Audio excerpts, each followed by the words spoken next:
Gamecock fans, now you can have your coffee and also support the Gamecocks in a championship quest to get to the top of the SEC and the top of the country by going to GamecockCoffee.com and purchasing Rise and Shine New Orleans Roast Gourmet Coffee.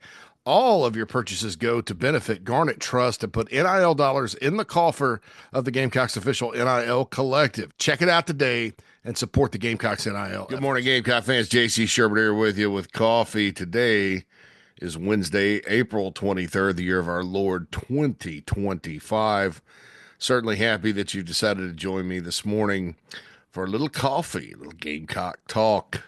Baseball action last night. South Carolina survives the North Florida Ospreys. I take that as a positive sign. 3-2, KJ Scobie, the hero last night. Gamecocks go up to Kentucky. I did not mention this. I guess it got lost on me or I didn't pay attention. But Kentucky took 2 of 3 at Tennessee last week. They're pretty good this year again after going to Omaha last year. And for Gamecock baseball fans, Gamecock fans in general, it probably sticks in your craw a little bit like me that Kentucky's suddenly good at baseball and South Carolina's not progressed. And in many ways, they've gone backward this year. But there's always hope. Carolina did win a series last week. And I guess I heard yesterday they're calling for a lot of weather up there in Lexington. So we'll see sort of how that goes this weekend. But Carolina's now won 4 of the last 5 with the series win against Ole Miss and then 2 midweekers. So we will see how things go in the Bluegrass State. I sort of feel like if Carolina does not go at least win the series, maybe even sweep, which is a tall task, I kind of think that the percentages of making a run to try to sneak into the NCAA tournament are going low. I mean, if you go up there and get swept or even lose 2 or 3, that's either 5-16 or 4-17 in the league. You know, Florida, they've had their struggles this year. Auburn's good, though. LSU's good. So, I mean, there's only, after this one, 3 weekends left. So the clock is a-ticking on Gamecock baseball if they're going to make a run. Carolina softball was supposed to play tonight. That game's been canceled with Winthrop. They'll get back into conference action this weekend. So been talking a lot about the transfer portal. It's open for football still. And you know, I do want to clarify one thing about the transfer portal. The window is for players to get into the portal. You can still have visits and sign them, you know, basically anytime you want. So the only thing that terminates with the end of the portal window is, you know, it closes so players can't get in. That's really all there is to it. So it's one of those things where, you know, don't worry about if they haven't signed somebody in either sport. Excuse me. And you know, because they can still sign them. In fact, that happens pretty frequently. Afterward, it's just that your pool of players is what it is. In theory, if somebody really wanted to leave someplace and come to another, there's nothing to stop them. But in theory, it does the pool of players sort of closes, and you know it's chaotic right now. I saw the other day that I guess Kentucky or something spending 19 million in basketball. Whether or not that's true, who knows? It's probably up there. You know, most reputable folks have said 10. They're one of the few that's spending that, and it's Kentucky basketball, and everybody's sort of overspending right now. I read another Kurt Signetti quote. He's claiming 40 million for football. I don't see it. I mean, you know, you want to dig into maybe what Texas is paying every one of their players, including retention. Maybe it's up there. I know Georgia's not spending that much. I know South Carolina's not spending that much. I know Clemson's not spending that much. I know Alabama's not spending that much. I know the Florida Gators aren't spending that much. You know, the Texas schools, Texas Tech, probably spending maybe not 40, but they're big spenders, especially in basketball. So I think things like that are unfortunate. Nothing wrong with the article that was written by John Talty on CBS Sports, but that sets off alarm bells. That only empowers, unrealistic demands from agents because they feel like the market is there. You show me a team that spends that much money annually on a football team in college, and I'll show you a losing program or a program. Let me back up. Losing program is a different subject. A program that not isn't necessarily a championship caliber team. I think that's a little high for college football.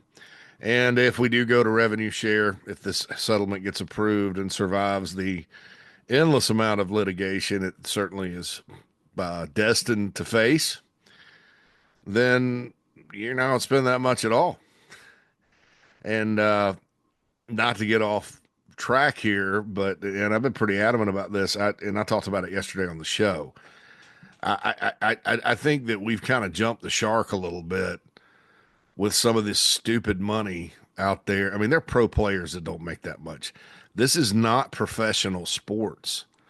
This is still. I mean, the whole argument about having to pay players legally from folks has been that college football has a monopoly on access to professional football, i.e., it's a training ground. You don't, I mean, name me again another job you can get out of high school that pays at the least six figures for people in backup roles that have the benefits attached to it that you get from playing college football or basketball. Name me a job. You can't. There's just not. Somebody on the show yesterday in the Nana Sports chat box said, military, takes care of you 3 squares a day, all that good stuff. Yeah, that's a little bit different challenge, I think, than playing a sport. And so if the concept or if the argument was the NCAA or whatever boogeyman you want to point to, and look, they are a ridiculous organization. I mean, I think that's pretty universally people can agree. It's dumb to have college presidents making decisions on sports. You need sports people making decisions on sports. They see it as a cash cow. It's highly political because of this, student athlete thing, and there's a lot to it that they deserve criticism for. But this notion that this is professional sport, it's not, never will be. The NFL is the same sport, football, it's a different game. You can't put a roster together in college like you can in the NFL. The variables for players are too, I guess, broad. There's too broad of a delta when you're dealing with evaluating thousands of high school players and now thousands in the portal. In the NFL, it's a smaller pool of players, and you have way more resources to do it. And the rules of that league are set up for parity, right? Now, I'll tell you this, the Philadelphia Eagles, as an aside, they have the last pick in the draft because they won the Super Bowl. They're probably a lot of projections say they're going to take Walter Nolan from Ole Miss, which I don't know, getting the NFL. Today's topic is the NFL draft. I think the other 31 franchises should look themselves in the mirror and slap themselves. If they let the Eagles get Walter Nolan and add him to those two kids from Georgia that they've already got, I mean, how are you going to? I mean, that's insane. That's Patriots-esque in a more flashy way.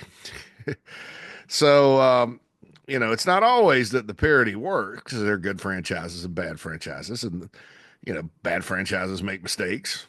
Good franchises tend to win anyway, but college football is completely different. It's not. It's never going to be the NFL. So the argument's been college football is a monopoly on the minor leagues.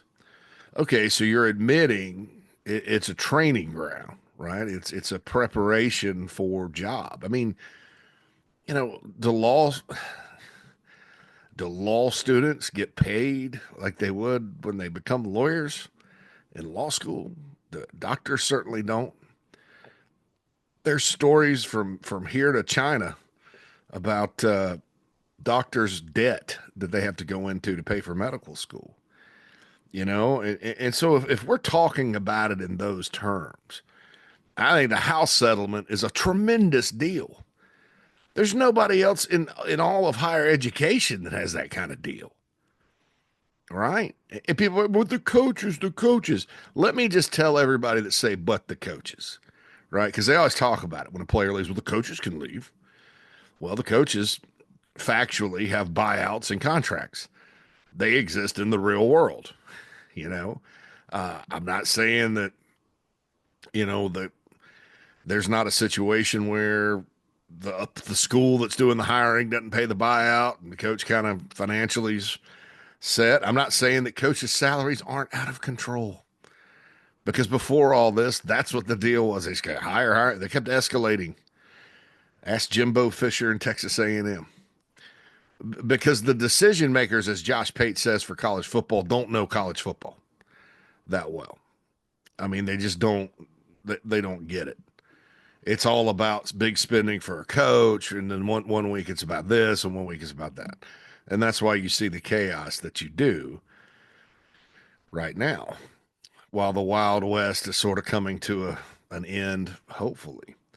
But people are like, but the coaches, but the coaches, but the coaches.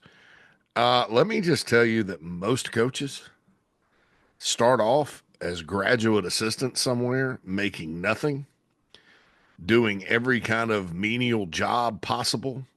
And sometimes that lasts for years. Brian Kelly at LSU makes a lot of money, probably a little more than if I were evaluating him, then Brian Kelly would be worth. He's, been very good, but never won a championship. He's like the Marv Levy was a great coach, but never got the trophy. There's plenty of them out there. But Brian Kelly spent 10 years at Grand Valley State, dude. Kalen DeBoer was at Sioux Falls. Shane Beamer, the coach of the Gamecocks, could have just been like Jay Paterno and coached with his dad at Virginia Tech the whole time. And then, if he didn't get the job, who would have hired him? Yeah, I mean, but he didn't. He was a graduate assistant at Georgia Tech for a year in Atlanta. And that was during the 90s, just out of school, didn't pay nothing, paid nothing. And then was a graduate assistant at Tennessee for 3 years. And then went and worked at Mississippi State and Carolina, and then back at Virginia Tech, and then Georgia, and then Oklahoma. I mean, he paid his dues, right? Kirby Smart coached at Valdosta State. He and Will Muschamp both back in the day. I mean, Will Muschamp coached at Eastern Kentucky. I mean, look, that's what I'm saying. It's not like these guys just came straight out of high school because they were, they took a coaching course and excelled at it or whatever, or they played well in high school. I mean, they worked their way up. That's the point there, is that, okay, so yeah, they are maybe getting paid too much. And some of these contracts, thanks to Jimmy Sexton, a great agent, a legend we don't talk about enough. These contracts are outstandingly pro coach, right? But I think it comes down to the butt coaches crowd. It's a jealousy. It's jealousy. The media loves to take shots at coaches, and they're football coaches, they're going to step in it sometimes. Basketball coaches do the same thing. So anyway, I think the house settlement's a good deal. I think it helps kind of with competitive balance. There's always going to be schools that are better at NIL, which is over and above that, than others. You have to have your situation right, which is why you should go purchase some coffee from GamecockCoffee.com, and or the Lenora Seller sunglasses if you are so inclined to do so, from Garnet Trust. But I think that's the best way. Shane Beamer testified on Capitol Hill that that's the best way. I think it is the best way, and I don't care what Livy Dunn says. That was the most ridiculous. I mean, if of all people, she's capitalized more than anybody in the name, image, and likeness era, and then she's talking about like what we deserve. What do you deserve as a gymnast that doesn't make any money? You've gotten rich and famous because of the current rules, which everybody doesn't seem to like. Anyway, so that's the thing about that with the Wild West and NIL, the portal, all that good stuff. So how does this affect the Gamecocks? Um, it Shane Beamer talked to John Whittle, and he kind of I want to be clear about this because I think there's always a miss fans and all of us are again still getting used to the portal, and then with this particular situation this year, it's frustrating and drives people nuts because Carolina's got a lot of momentum in football. In basketball, they got a lot of open spots and more money, and you just see chaos everywhere else, and the same old people like Texas or whatever are out there just getting play or buying play, whatever. And it's like, well, it'd be nice to have this guy, but he's to Texas, and then you have agents involved, and they're making decisions, and it's just, I get it, and it's frustrating, and I think it's easy uh, because we follow recruiting, we follow the roster building 365 days a year, to forget about the players you have and to immediately discount the players that you've got. Um, Now, that being said, and I'm talking football here, uh, there is a need at defensive end edge, and there is a need at defensive tackle. But if you listen to Beamer's quote and read it from Whittle, he says plainly, our numbers are off. Now, I talk about numbers a lot. And it kind of surprised me they went on three portal offensive linemen in the first window until guess what, JC, follow your own rules here. Do your homework, JC. Until I looked at the numbers, and I was like, well, my goodness, if one guy, and you've had Cam Pringle leave, but I was like, well, they got 10, and if you have a couple of injuries, that's 8, and a couple of freshmen, you want 15, and so I understood it. Nick Sharp is currently hurt as well, but and right now, as things stand, uh, two of those guys, the two that are healthy, Stanley, Boaz, and Newsom, are the number one and number two center. And center was kind of they lost for Sean Lee. Didn't really have anybody on the roster that they absolutely love there. So, there you go. You got basically two centers, and we'll see what Nick Sharp does if he gets back, when he gets back. So there was numbers. And so you look at edge, and the numbers were pretty solid. Jalen Brown, very, very promising young player. Wendell Gregory was kind of one of my sleepers. JT Gear, Desmond Umazulu. Yeah, Dylan Stewart, Brian Thomas Jr. is a player they really like. Plus Anthony Addison and Quay Dodd. And you're like, that's 8. You played 4 to 6 last year.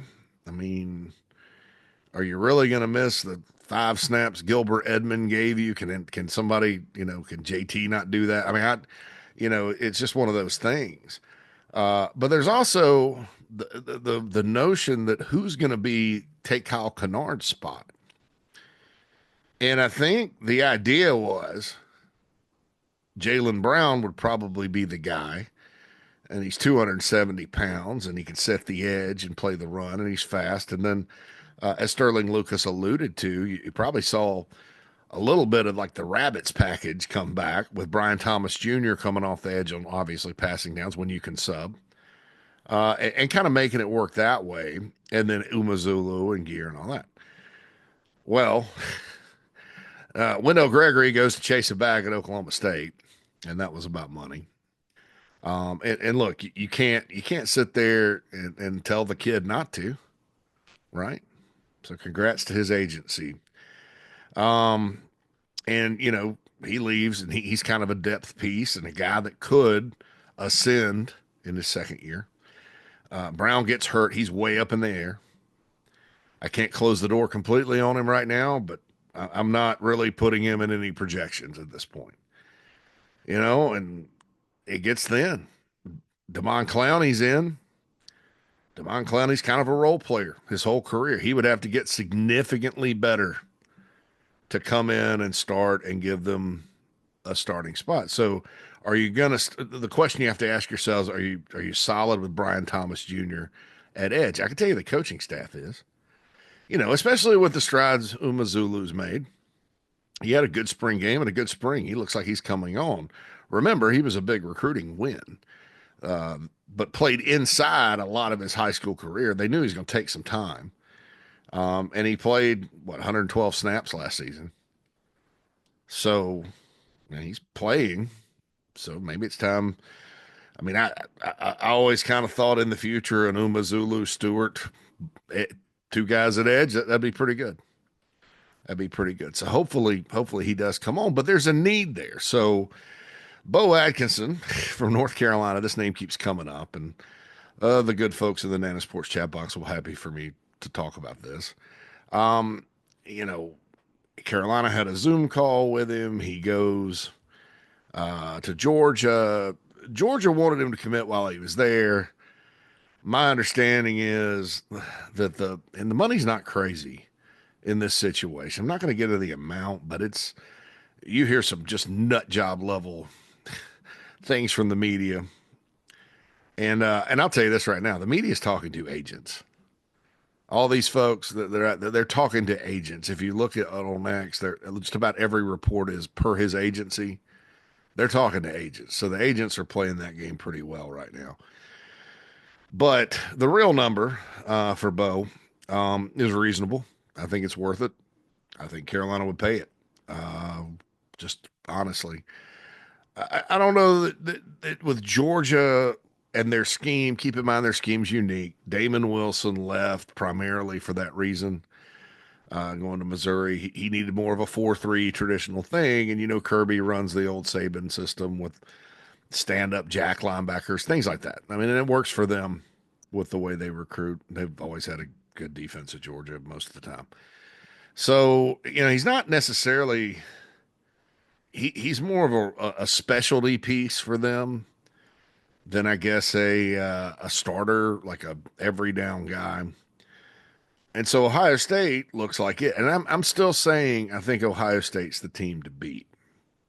And because they lost, if you look at their pass rushing edge room, they lost a lot of guys. And from reading Buck Nuts and some other places, they're not all that confident about the guys behind them. And this is Ohio State, the defending champs.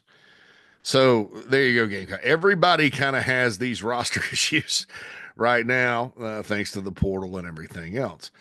And they lost Jack Sawyer, obviously was a stud player for them. And Bo Atkinson is the type of guy that could help them. But he came away from Columbus uncommitted. And so you start to hear yesterday, well, Carolina's still in it, all that good stuff. And then Notre Dame pops up, and then you see predictions to Ohio State. So to me, what that says is maybe there's some negotiation going on behind the scenes. And let's just say negotiations don't work out. Say Ohio State doesn't quite want to meet his money. Will he take less to go to Ohio State? Will Notre Dame be a factor? Those are all good questions. For South Carolina, it's kind of simple. If he sets up a visit and takes the time to visit and meet the staff and tour the facilities and talk shop, I think it's realistic that South Carolina can be a major player here and ultimately get him. If not, if it's just a Zoom or if he's just not that interested, and it doesn't seem right early, it just didn't seem like he was. I don't think they will. He's a heck of a player, and I think Carolina, that would be a huge piece to the puzzle for next year. But can they find someone else? Yeah, I see guys getting the portal every day. Defensive tackle, again, I think it's more about depth than anything at this point. You need a guy, probably ideally a guy like DeAndre Jules was last year. what he was supposed to be. I thought he was really good, actually, better than I had high hopes, and he's better than I expected. But, if you get a guy that could do what Monkel Goodwine did last year, that's good too, because Monkel Goodwine and Gabriel Brownlow Dindy and Nick Barrett all look good this spring. Shane said it, and contacts have indicated it. I know there's differing opinions out there about that, but, some of, I mean, I think that heading into spring, the intel was a lot different. First scrimmage, Brownlow Dindy couldn't be blocked. Second scrimmage, Goodwine was really impressive. I liked both in the spring game. Nick Barrett apparently is playing his best football, and then we know about Xavion Hardy just needing to really go through summer, work out, reshape. Get in SEC shape. They love his talent. He's the best, most athletic guy they've got. That's four. And then you add Devontae Miles and Rondarius Porter. That's six. Last year they essentially, when Jules was hurt, Barrett would go in there some. I guess they ended up redshirting him though. They ended up putting in. I mean, Goodwine played in every game, so it was essentially, Boogie Tonka, TJ, Monkel, Goodwine, and then one out of DeAndre Jules, Nick Barrett, Rondarius Porter. So they basically rotated four, sometimes five, because of injuries. Now, the problem with not having, looking and going 6, 7 deep right now, the problem with not having that is what I mentioned, injuries. You have injuries in that situation. Then all of a sudden you're rotating three and the guys get gassed. I thought in 2023 that, one of the reasons TJ Tonka, they were inconsistent players to me was because, they played every snap, and a lot of guys on that team on that defense did. They went from limited depth to depth, and that was a big part of it. And I think, frankly, 2025, how it sets up, they have more depth than 2023 overall as a football team. You expect that in a year five situation, more depth. Yeah, you might not always be as good, but you expect depth. So anyway, that's the latest on the transfer portal situation for football. It is NFL draft week. I'm looking at some of the projections. I don't.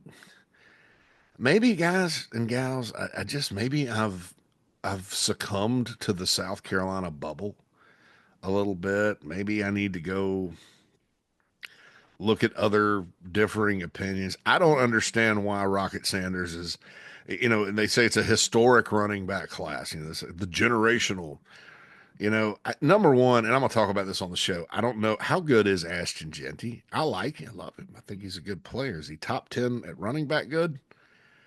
Because the Bears are thinking about taking him. I also see the Jaguars talking about taking him. I don't know. But Rocket Sanders, I mean, I guess it's the shoulder injury from Arkansas. I guess it's durability, and frankly, the guy had an ankle sprain that caused him to miss almost all of one game, and he was back in 2 weeks. I don't, he never had to sit. He was impressive at the combine. He was impressive. I mean, he's impressive at the Shrine game. He can I mean, he's a 3 down back. I don't get it, but they're talking late rounds at best. I mean, and okay, so Genty's better than Rocket. If we want to say that, that's fine. They ain't got a lot of these other guys, and I'm like, I just don't know. I don't know who's better than Rocket Sanders, and having to run behind the offensive line he did last year. So anyway, guys like Rocket, guys like Torricelli Simpkins, O'Donnell Fortune, Josh Simon, I don't think, based on the projections and all that, they're gonna be late round guys, most likely, and they're kind of cutting it close because I thought with that many players being invited to the combine, that's a record, and so they'll probably have a record draft. The record is 7. The program record is 9 from 1954, but there were like 360 players drafted in that draft. I need to look up like what the 1953 Gamecocks look like. They're probably pretty good. but that was a different era. That was in the modern era. Spurrier had 7 players drafted twice. Um, Maybe 3 times. But yeah, some good drafts. And look, man, you can always tell uh, if you have a good football team and you go through a period where you win several years in a row. Look at those draft classes afterward. It's told to me like during the early Muschamp era, if you notice, very few guys were drafted because a lot of the best players on the team were young freshmen, things like that. He didn't inherit very much. And so if you look at those numbers and how they plummeted and then got back up, you can kind of see the progression of a roster. Right now, I know PFF said Nick Emanware was a second rounder. That's another baffling opinion by PFF. Half the time, I think they do a good job. Half the time, I don't know what they're looking at. I think they probably have like an army of people, and it kind of just depends on what experts you get on the certain day. I understand the logic there, but I hope he goes in the first round. And I'd watch out for the Bengals at 17. I see a lot of Vikings predictions, all that. TJ Sanders, again, I don't think people realize how good he was. It is a great year at D tackle. Um, I think he's second, third round, too valuable of a player. Kyle Kennard, second, third round. Demetrius Knight, second, third round. So day two for the next three outside of Nick, unless one sneaks into the first. So that's 4 guys the first 2 days. Now, the rest, I'll talk about them real quick. So, Tonka Hemingway to me should be drafted. Ultra athletic. It's got to kind of be a scheme fit. I think a 3-man front at end is where he belongs in the NFL. And I think he could be quite good. A very athletic guy for a big guy, competitor, good pass rusher, nose for the ball. Really is a guy that can, really make your team better. Right place, right time player, hard worker. Obviously, pro bloodlines, Junior Hemingway. One of my worst evaluations because I didn't think he was that good. He was a little slow. And Gamecocks weren't sad about losing him. Spurrier Jr. wasn't sad about losing him. And lo and behold, he goes to Michigan, ends up in the NFL, playing for the Chiefs and all that. So NFL bloodlines for Tonka. I think he's probably getting drafted. Josh Simon and Rocket Sanders are the two to me that I think I don't know what you're with the way the NFL uses tight ends these days, and that's kind of in vogue. I don't know who wouldn't want Josh Simon. So I think somebody will look at him and make a pick, right? Same with Rocket. And then you have Torricelli Simpkins. I hope he gets drafted.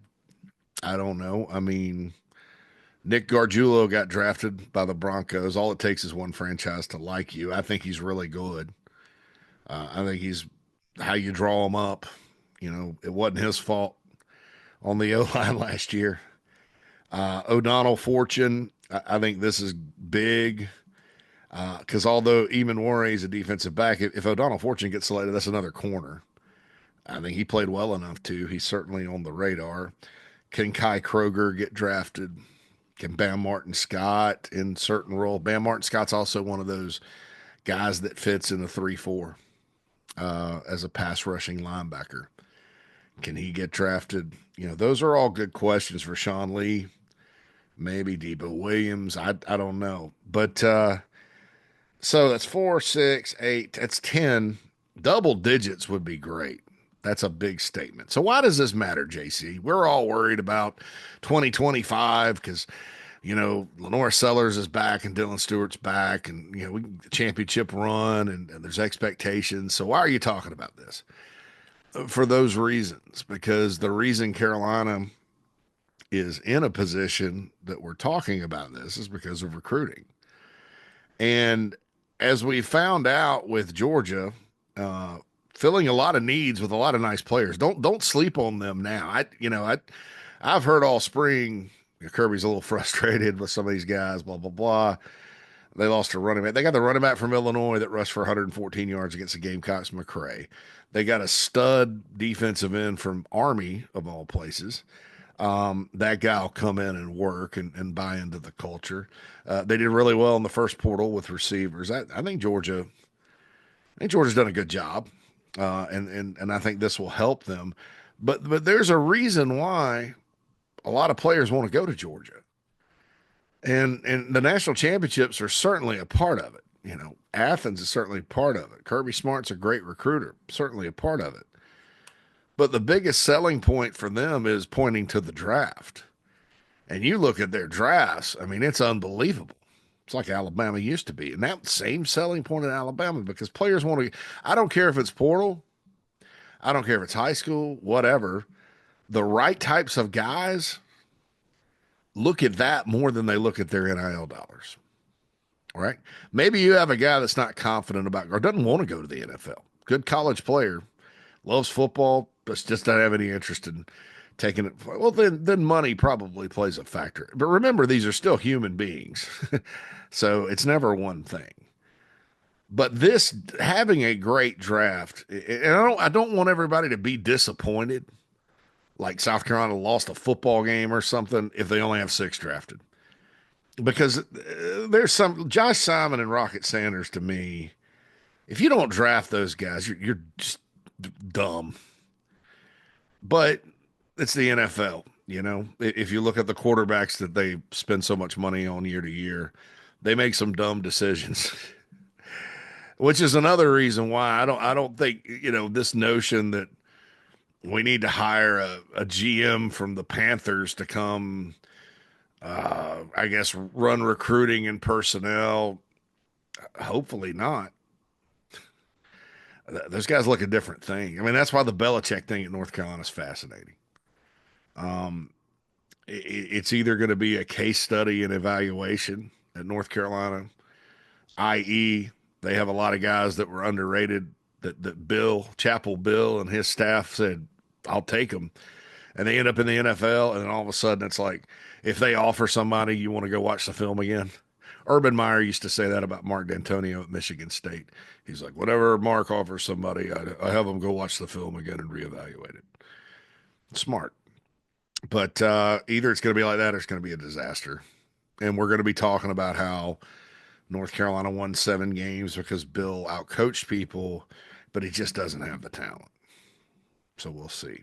And I'm a believer that it's not all about 4 and 5 star talent. I'm a big believer that the way you evaluate both the high end blue chip talent and the rest of your class is the key to winning, along with player development. I'm not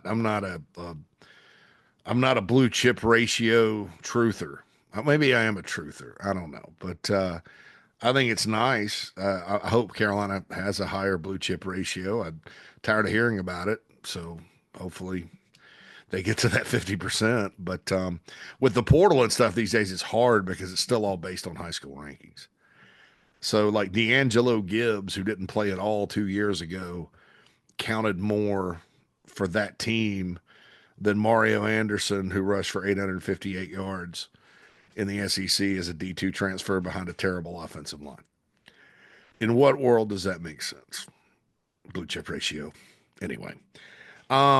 But this NFL draft's very important, right? And I think that it's something this year that you know, if you like the draft, some people like the draft, some people don't. But if you're looking for some good feelings and tangible results, pull for everybody you can to get drafted from Carolina, because you bet you Justin King, Shane Beamer, whoever's out there running the I don't want to say propaganda channels, but running the official channels, they're screaming from the mountaintops, and it will pay off in recruiting. And in-state kids who by and large come to Carolina anyway, that means a lot to them as well. It means, well, I can stay at home and get to the NFL and enjoy all the benefits of home and playing for the Gamecocks and all that good stuff. So it's very important. And so Gamecock Nation, you know, sort of hope for the best here. You know, I hope the mock drafts, the 7 round mocks are rarely accurate. They're not as accurate as Lenardi, but with the tournament, he's wrong a little bit this year too for a change. But we'll see. We'll see what happens. But hope for the best for these guys. Uh, they were part of an outstanding football team this past year. Many of them were at Carolina multiple years, and a lot of them are in state. There's one, two, three, four, five of the guys I just mentioned are South Carolina kids that signed, or four of them signed with the Gamecocks out of high school. Josh Simon, of course, went to Western Kentucky and came back. But there's South Carolina kids too, and it's always good to put those SC kids in the draft. Okay, so we'll have the show later today. Going to talk draft quite a bit. Also going to get in to a little basketball recruiting and basketball notes, transfer portal stuff. Also, maybe a little baseball. Phil may have a guest. I know Hale McGranahan will be by with recruiting coming up. The 2027, I hate to even do this. The 2027 rankings are coming out from 24/7 Sports. And, you know, I think a lot of the 2026 class guys are underrated. Um, I thought it was a pretty tremendous class, but, then you have Gidron and Murph leave and join 2025. So maybe that put something into it. And then there'll probably be some late risers. But like Zion Giles, Carolina's offensive tackle committee, on three has him now as the number one tackle prospect in America. And his upside is that. The upside wise, that's it. Right now, you can't look at him and say that. And I don't know about number one in America because Jackson Cantwell's their number one player. Maybe number one. I don't think it's number one. I'd have to go look. Somebody sent me that, so I'll have to go look at On Three's rankings. But he's number 38 in the country. That's a lot. That's a lot. That's high. That helps the blue chip ratio. Nevertheless, you look at that in 2026, I've been pointing to this class, but as far as higher end guys, like guys that the industry thinks are good that we can all point to, you don't have like a Tamarian Watkins that's sitting there at 3 stars, and you're like, how in the hell do you? I mean, this guy's got offers from everybody. He's 6'4" safety. He's from Northwestern. That's as 4 stars 4-star gets. But you don't have a lot of guys like that. I mean, 2027 is kind of more known. And I had a sneak peek at the rankings and saw a lot of SCs. I believe those release at noon today. So I'm gonna we'll talk about that too on the show. It's a long way of saying that. So tune in to Inside the Gamecocks, the show. The super stream starts with the morning show at 10. We go all the way to 2, 4 hours of Gamecock programming right here on Chief Sports South Carolina. We got over 10,000 subscribers now on Chief Sports South Carolina YouTube page. Please hit that subscribe button. Looking at the metrics, 60% of our audience has never hit the subscribe button. Just do us a solid as we continue to grow. But 10,000 is certainly a great number. I think when we started live streaming on this page and switched it over from the Big Spurs channel, we had 3,100. So that's quite a bit of growth in a couple of years. We'd like to get it to like 100, a hundy. So please tell your Gamecock friends, tell your mom, tell your grandma. If they're on YouTube, just hit that subscribe button for us right there on Chief Sports South Carolina. If you're on the podcast platform, we certainly appreciate you listening as well. Please go to the Apple apps or Spotify, rate us 5 stars. Tell everybody how much you love Inside the Gamecocks. Okay, I'll see most of you, some of you, many of you at noon Eastern.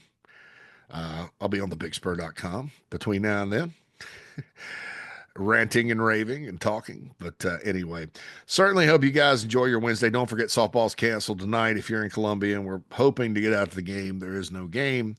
Gamecocks won in baseball last night, all that good stuff. And stay tuned. Could be an interesting day in the world of the Gamecocks. This is JC Shurburtt. This has been Coffee. Holla at you soon.